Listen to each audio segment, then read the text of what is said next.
Yo les gars, j'espère que vous allez bien. Bah moi ça va super bien.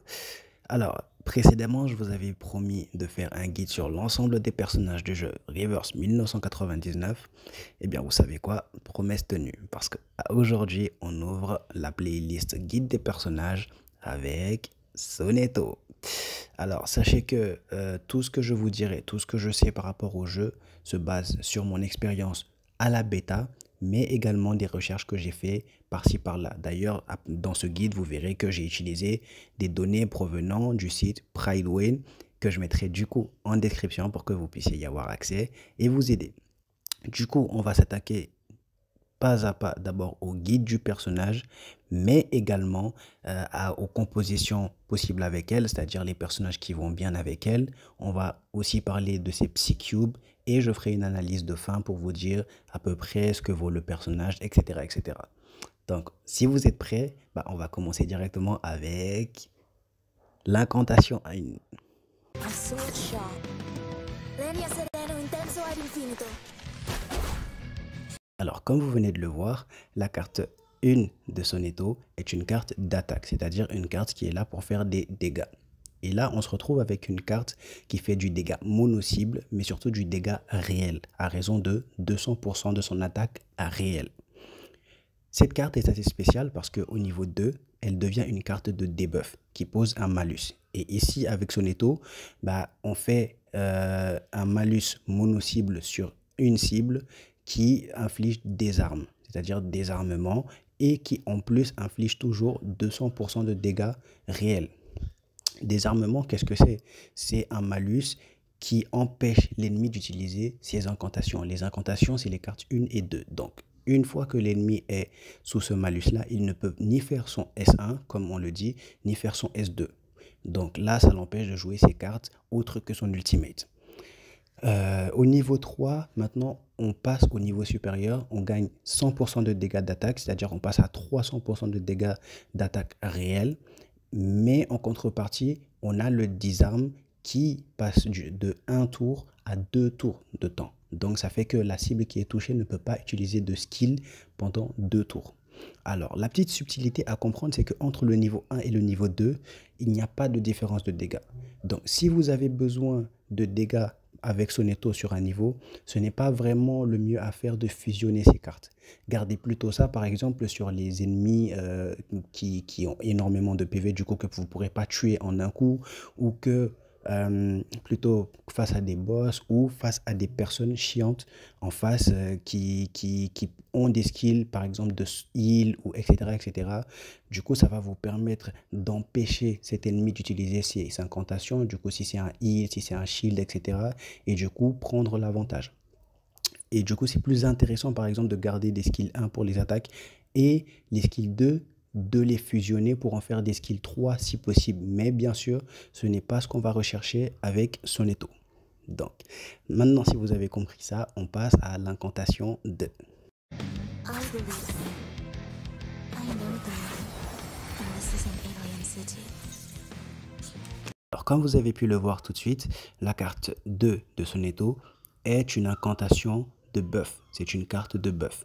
C'est bien parce que ça donne au personnage un aspect de support, un aspect de buffer supplémentaire à côté des dégâts qu'elle fait elle-même. Du coup, cette carte de buff applique à l'ensemble de l'équipe, elle y compris, un bonus de dégâts de 15% au niveau 1 et un bonus de réduction de dégâts de 15% toujours sur les alliés. C'est-à-dire qu'elle augmente non seulement les dégâts que les alliés font aux ennemis, mais diminue également les dégâts que les alliés vont subir.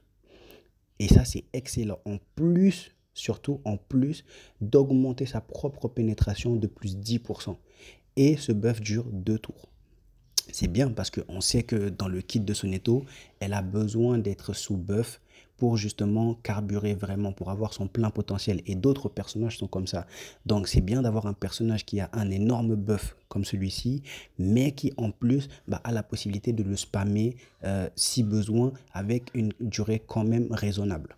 Et d'ailleurs, en montant la carte, on a justement un buff de 25% de dégâts infligés par tous les alliés et un buff de dégâts subis, plutôt réduit de 25%. en plus d'une pénétration de 10% toujours pour elle, mais cette fois-ci, le buff dure 3 tours.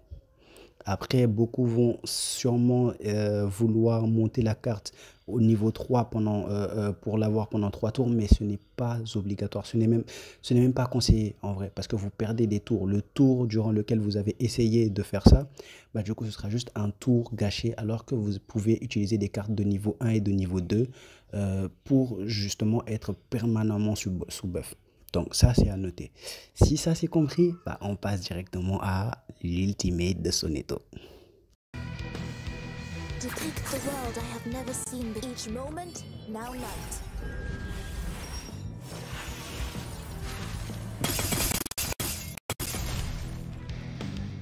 Alors, sur l'attaque ultime de Sonetto, on est sur une attaque AOE qui inflige des dégâts à raison de 300% de son attaque réelle à tous les ennemis.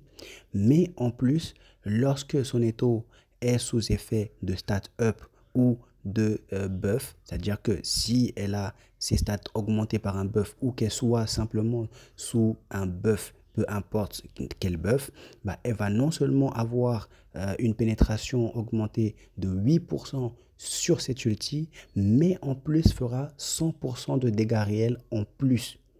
Donc, c'est-à-dire qu'elle fera 300% de dégâts réels à tous les ennemis. Et si elle est sous buff, elle va refaire une autre attaque à coup de 100%. Donc, ça fait un total de 400% de dégâts bruts sur tous les ennemis.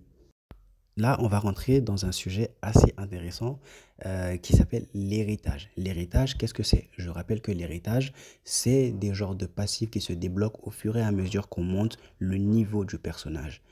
Et ici, en l'occurrence, on appelle ces niveaux de passifs-là des insights. Ici, on va dire I1, I2, I3. Alors, l'I1 de Sonetto lui confère un bonus de dégâts de 15% si elle est sous buff, que ce soit des stats augmentées ou des buffs comme du shield, du buff dégâts, etc. L'I2 de Sonetto est extrêmement intéressante parce qu'elle lui accorde non seulement un buff de reality def, mais également un buff de mental def, c'est-à-dire il augmente sa défense réelle, mais également sa défense mentale, ce qui lui accorde une survie en plus, des stats qui ne sont pas négligeables, étant donné que Sonetto est une DPS, donc est moins tanky que par exemple un healer ou un shielder ou même un tank. Donc c'est toujours des stats qui sont bonnes à prendre et qui durent sur tout le combat. Voilà.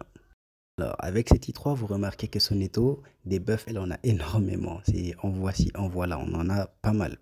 Et sur cet I3, justement, on dit que lorsque Sonetto possède un buff quelconque, elle va augmenter sa critical resistance et sa critical defense de 15%. C'est-à-dire que la critical resistance, c'est la capacité de résister aux critiques. La critical def, c'est la capacité de réduire les dégâts pris lorsqu'on se prend un crit. C'est un peu ça. Donc, ça fait que elle va résister un peu plus au crit. Mais en plus, si elle prend du crit, bah, directement, elle va augmenter sa défense critique de 15% qui réduira de toute façon les dégâts pris. Et ça, c'est extrêmement bon à prendre en plus des buffs de def qu'elle a sur son I2. Alors maintenant, on s'attaque aux portraits. Les portraits, c'est ce que vous appelez des doublons, des constellations, des évolutions, etc., etc. C'est tout ce qui va apporter des bonus supplémentaires au personnage en fonction des doublons que vous avez. Sur ce jeu, comme je l'ai dit dans une précédente vidéo, ici, ça va plus être des bonus de multiplicateurs de dégâts sur l'ulti, etc. Des petits changements sur les sorts, mais rien par rapport au stats même des personnages, etc. Donc ici sur le level 1 de Sonetto, bah, on a une augmentation de pénétration sur son ulti. Je rappelle que sur son ulti, elle augmente sa pénétration de 8%. Là, avec le niveau 1, avec un doublon, la pénétration va augmenter de 16% plutôt. Sur son niveau 2, on a une augmentation de dégâts sur son skill 1, son incantation 1.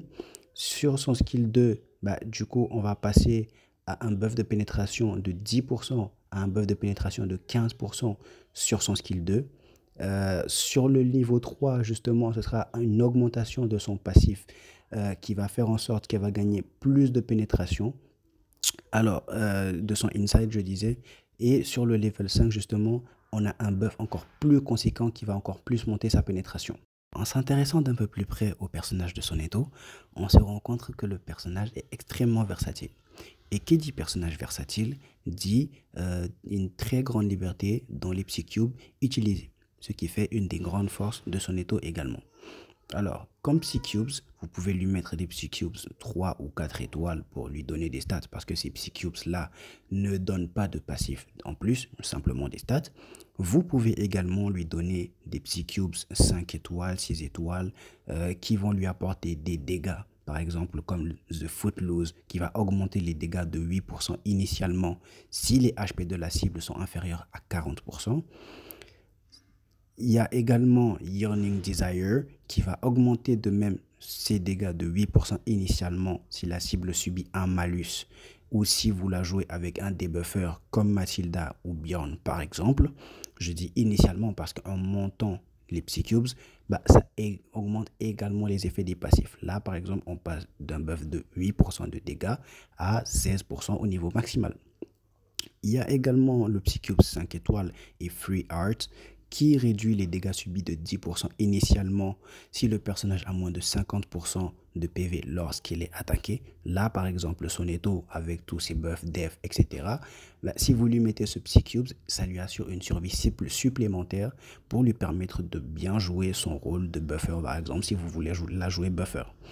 Il y a également des Psycubes 6 étoiles, Blasphemer of the Night, After New World. Honnêtement, elle a vraiment une très grande affinité avec beaucoup de Psycubes. Donc, si ça peut vous aider, je vous donne, comme je l'ai dit au début de la vidéo, je vous donnerai le lien de Pridewayne en bas, du coup dans la description, et vous pourrez aller voir, checker un peu ce qui vous intéresse ou pas, ou au début du jeu, vous verrez directement quels Psycubes vous avez et comment vous voulez jouer votre Soneto et du coup l'équiper dans ce sens. On passe alors maintenant à la dernière partie qui est la composition d'équipe. Là maintenant on va s'intéresser à la composition d'équipe.